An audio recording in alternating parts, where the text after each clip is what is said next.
So I did finally find a solution. I decided to keep the bar in the middle, not to block the top or the bottom product, but I didn't want the bar to be so strong all the way across. So I decided to, if you see my gradient layer, I just created a 3-color gradient and used our blue color that we've used in the previous ads, but also did black but made the opacity 0 and then made the opacity 0 on the other side. So it has this nice fade across. So let me go ahead and delete these two so you can kind of see it. So it has that fade that goes across that kind of just looks nicer, kind of matches the brand. So I might make this a tiny bit wider. And I think that works for that particular style ad. So there's our cover photo. And I believe we are done with our Facebook size ads. And this is usually the paid size ad. I think I've already gone over that. It's 1200 by 630. So that'll be probably the most widely used version by your client. So next is going to be Instagram. We're going to take everything we've done for Facebook and create our Instagram sizes. So here we are, we have our profile pic, cover photo, we have a link, kind of a generic photo that could be used as a link sharing if they're sharing an article or something from their website, and the main paid ad. So there's our little small Facebook campaign ready to go, and we're going to get ready to do Instagram. So I lined up all my artboards to make them nice and even. Not necessary, but kind of nice when we're going to integrate the Facebook on one side and Instagram on the other. So let's find out our Instagram sizes. So let's scroll over. What are we going to need? So standard square post. So this is going to be 1080 by 1080. And a lot of times you'll see smaller sizes, but the dimension will still be the same. This is the highest resolution that you can post. So I like to go with the highest resolution, the better. So 1080 by 1080.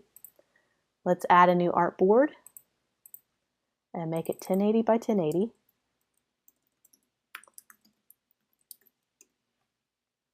And so this is going to be a totally new dimension for us. So we're going to have to really think about this ad a little bit.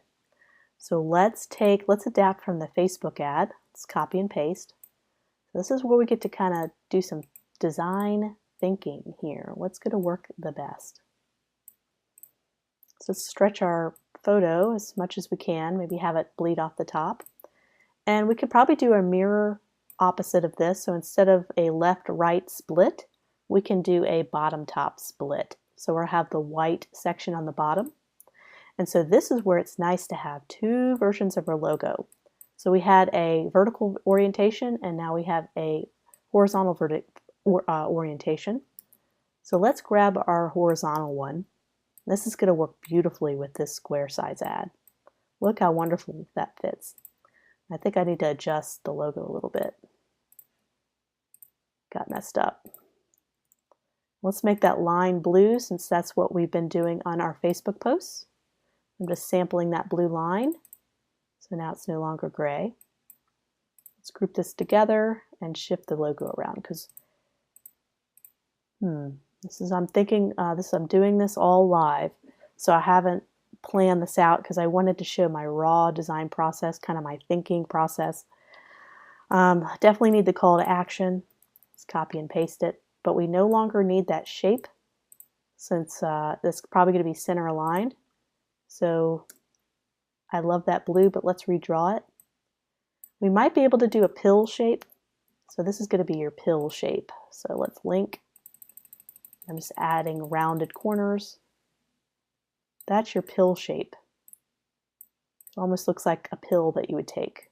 So we can do a pill shape, or we can do straight edge. So it just depends on the look we're going for. What I love to do with call to actions on this kind of split is I like to kind of divide it. So have it rest halfway between the bottom and the top. So notice how it's splitting the difference. So we could do pill. I think I like the rounded part, but let's test out the other one because why not? Let's group that together.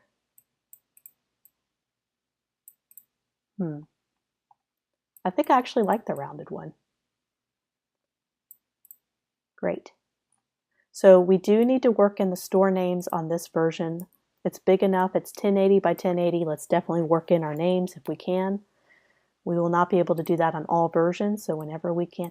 This might be a version where we could do what we were trying out before, and we might be able to get away with having it in white along the side.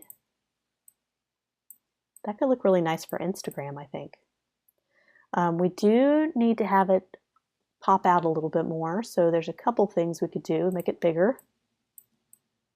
We could also add a darker background, very simply. Let me shift this over just a little bit. And I can make the image a little bigger too, and let's go ahead and crop it.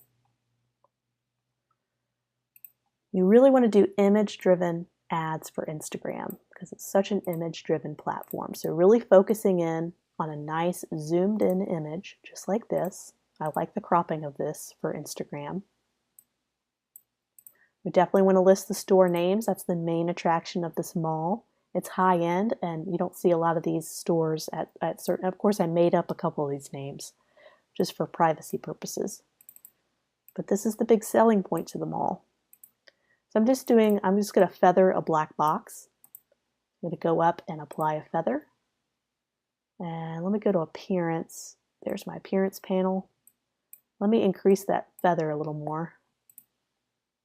And let me do a preview. I'm just going to put this behind the text and make it a little more transparent. And this is going to help us read the text. I'm going to bring this over. This makes that background darker without having to bring that photo into Photoshop and editing the photo itself. It's just a little quicker way to do it. And I'm just taking the direct selection tool. I don't have to make it a box. I can just do it right over the text where I need to have it. And I might want to sample a darker color instead of doing straight black. I can sample this darker color right here, so it'll match the background a little better. So you see how I did that. So that's before, or that's after, and I'm going to go ahead and take it off. That's before. So this little line was really getting in the way of the readability of the text, but if I go back and add that in, it kind of softens that, and you can see the text pop out a little better. And let me bring up this, let me actually make a white box to go down here. And bring that down in the layering system. And I can probably afford to make the logo a little bigger. Clients love it when they make their logo bigger. Obviously we want balance, but they definitely love their logos. And let me switch this out one more time just to make sure. Oh gosh, I don't know which one I like better. We'll just stick with that. So let's make sure everything is center aligned. So I'm going to take this box that extends from the left to the right, and I'm just going to select our button. And I'm just going to do a center align up here. And that was already pretty good. So there's our Instagram ad. That's our main paid Instagram ad, but it can also be a standalone post, and we can put some hashtags in there with all these store names. So we can tag all the stores as well. So that's one variation. That's your standard square. With Instagram, you can actually do a horizontal version of your post and a vertical version of your post. So we're going to have that as options, although I do recommend the square size. That is the most engaged size according to several studies. But we're going to do this just to practice, resizing our ad into different formats. And then we're going to do an Instagram story. And that'll be our last digital ad. We might do a couple of display ads just to show you some display ad sizes.